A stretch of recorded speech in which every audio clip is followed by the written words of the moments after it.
بسم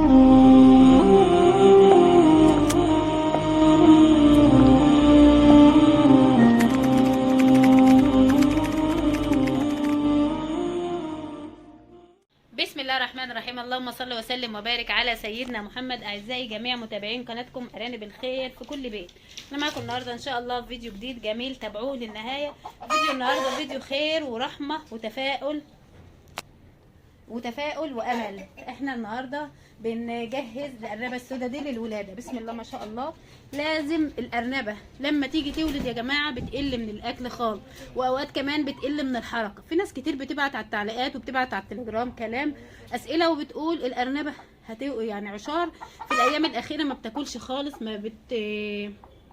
ما بتاكلش، قليله في الحركه، واقفه. ممكن النص التحتاني بتاع الارنبه هي نايمه كده، والنص الاخير كده مفرود يا جماعه، وما بتقل من الاكل خالص. يا اخواني طبعا الفاضلين كلكم، الارنبه لما تيجي تولد بتقل في الاكل وفي الحركه وبتبدا تلم القش من كل الاماكن. انا كنسنا كده ونضفنا، وهي هناك اهي قاعده يعني ايه بتدور على مكان فيه قش. انا طبعا الازيار كلها طلعوا القش اللي فيها، ما بيسيبوش قش فيها خالص، علشان بيقعدوا يعني ايه بيدخلوا يتدفوا وبيطلعوا القش. والفراخ نفس النظام برضو، ما بيبطلوش ابدا. الارنبه اهي بتجهز للولاده، عايزه تستكشف المكان. انا هبعد عنها شويه، هي راح تشوف البتاعه دي بتاعت فاكهه. طبعا انا حطيتها هنا عشان الفراخ يبيضوا فيها بيضين اهو، بسم الله ما شاء الله. وحطيت الولاده دي برضو وحطيت فيها قش علشان الارنبه لو حبت تولد، وبرضو لما تيجي تولد ان شاء الله نبقى نغطي المكان من فوق. النهارده الفيديو انا قلت كده اجهز الحاجات دي ونقول الفيديو.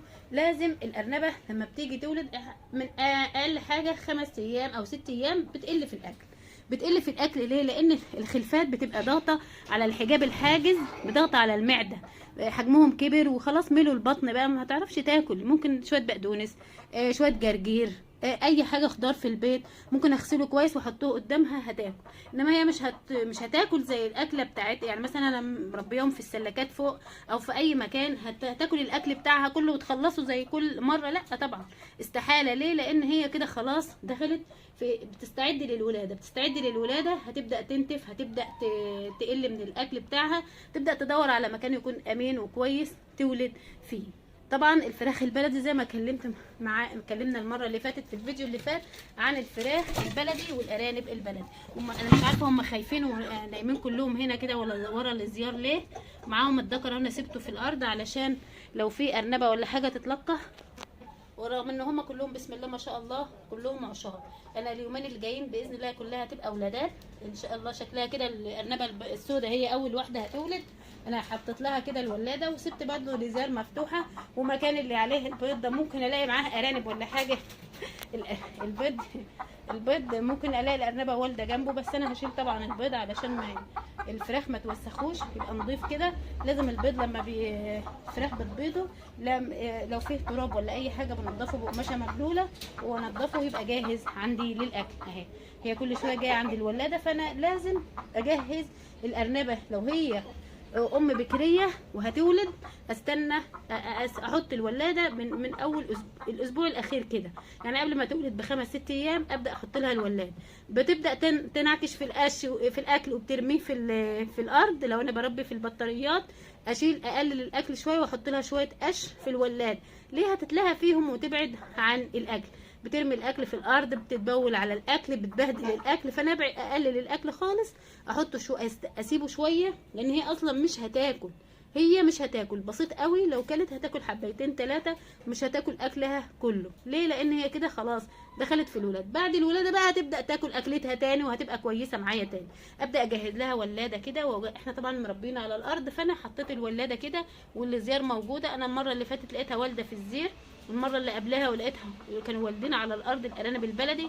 فانا بقى عامله حسابي وحاطه المكان فيه قش ومنظماه ومنضفاه علشان المكان يبقى كويس للخلفات الصغيره. وابعده برضو عن اي مجرى طيار للهواء، علشان الارنبه مثلا لو ولدت وفي مكان فيه هواء ممكن الارانب الصغيره تموت منه.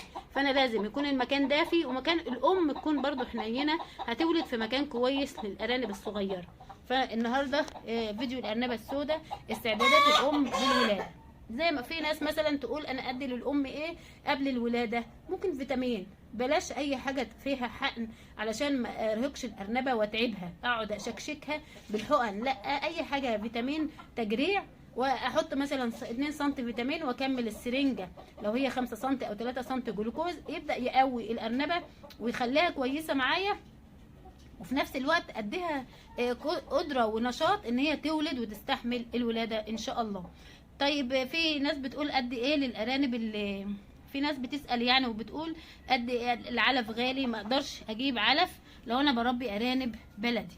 ارانب بلدي لو بلدي كلهم ادي اي اكل من البيت، اي فضلات اكل من البيت احطه للارانب البلدي، مره واحده في الاسبوع او مرتين اجيب علف لو ما اناش قادر. في ناس بعتت في التعليقات وقالت كده، لو قادره ماشي اكتر من مرتين، لو مش قادر مره واحده او مرتين في الاسبوع اللي هي العلف بتاع الارانب ده لو ارانب بلدي. انما الارانب الهجين ما تقدرش تاكل الاكل البيت زي الارانب البلدي، هياكلوا مره او مرتين في الاسبوع.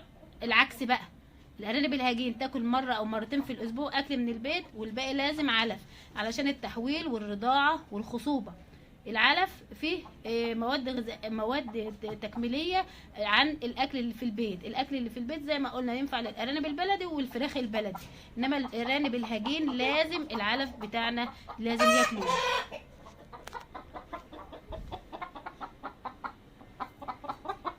دي الفراخ البلدي بتاعتنا اهي، هم بيطلعوا على السلاكه دايما بيبهدلوا لي الدنيا طبعا، لان احنا لسه منضفين اهو السلاكه دي انا حطاها كده علشان لو في فطام ولا حاجه ابقى احطه فيه. كنت حاطه الذكر والنتايه الهجين هنا بس شلتهم، قلت اما احطهم على الارض مع الارانب التانيه.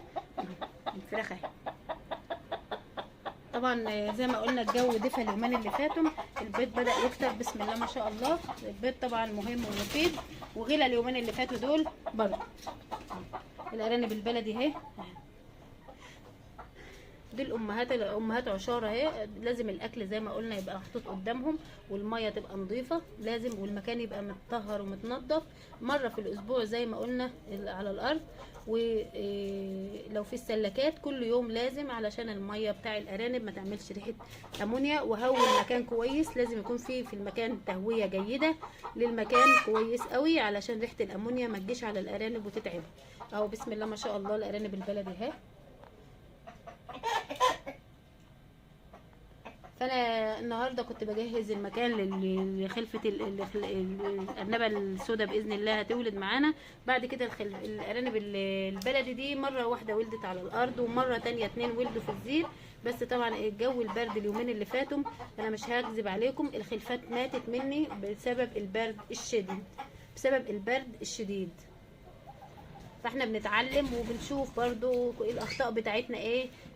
الامهات مثلا ما كانتش بترضع، الامهات سابت الخلفات، فتحوا الزير على الخلفات وكانت الجو برد جدا عليهم. فانا لازم المره الجايه ان شاء الله والخلفه الجايه لازم نحافظ بقى مع بعض ونعمل رضاعه حبيس من الاول وجديد للارانب كلها في الزير باذن الله.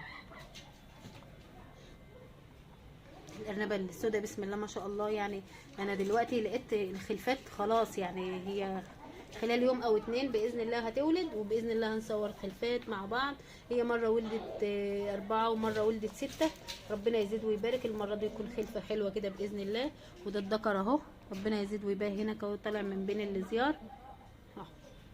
انا بقول لكم على اي حاجه بعملها، اي حاجه بعملها للفراخ للارانب بنقولها مع بعض علشان يبقى في مصداقيه في الكلام، في مصداقيه في التعامل مع بعض، ونعمل زي ما احنا بنعمل كلنا نشتغل كده. زي ما قلنا الارانب البلدي بسم الله ما شاء الله ما جالهاش جرب من يوم ما جت عندي، بقالها حوالي 3 شهور او لا شهرين بسم الله ما شاء الله. اي اخطاء بتحصل لازم نتفاداها في المره الجايه ان شاء الله مع بعض كلنا، ونشوف ايه الغلط ما نقعدناش نعمله تاني، والحاجه الصح نعملها مع بعض. اهو اي اكل في البيت زي ما قلنا بنجيبه للارانب وللفراخ البلدي بياكلوا مع بعض. الارنبه الهجين طبعا مش بتاكل قوي في الاكل بتاع البيت، انما بتاكل علف اكتر. اهو الارانب البلدي كلهم بسم الله ما شاء الله كلهم ما شاء الله ربنا يزيد ويبارك. اهو فتجهيز الام للولاده، الام البكريه من قبلها باسبوع. الام اللي شغاله يوم او اتنين اقوم حاطه الولاده او حاطه القش في الزير ومجهزاه علشان كلهم يستعدوا، الام تستعد للولاده كده ويبقوا تولد في مكان يكون دافي ومكان يكون كويس. واشوف الام دي واتابعها كل يوم، الرضاعه بتاعتها، الخصوبه بتاعتها، عايزه مثلا القحها تاني يوم احطها للذكر، اشوف الخلفات بتاعتها لو عدد كبير اسيبها مثلا 10 ايام علشان ترضع لي الارانب فتره اطول معايا. ده كان الفيديو بتاعنا النهارده، بنستعد لولاده الارنبه السوداء الهله. اهو المكان جهزته وظبطته، وظبطت برده مكان للفراخ البلدي تبيض فيه. ربنا يزيد ويبارك اهو، بسم الله ما شاء الله، ربنا يزيد ويبارك يا رب.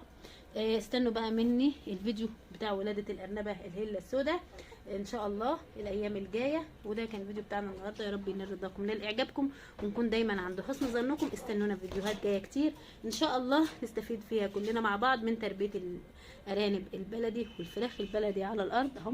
بسم الله ما شاء الله، المكان وشلت السلكه اللي كانت في الارض هناك كده والمكان وسع لهم اهو. بسم الله ما شاء الله، ربنا يزيد ويبارك يا رب. شكلهم جميل ان شاء الله. اما الخلفات بقى يولدوا كلهم كده والخلفات تطلع بره على الارض كده ونظبط لهم المكان، وابدا اغير الرمل ده برضو ان شاء الله فتره كده، واغير الرمل كده فتره طويله كده. ظبطناهم اهو، ربنا يزيد ويبارك اهو. طبعا الارنبه الهله زي ما قلت لكم في بدايه الفيديو ان هي بتستعد للولاده، فيعني بتجري ورا الارانب البلدي، مش عايزاهم يبقوا في المكان. بسم الله ما شاء الله.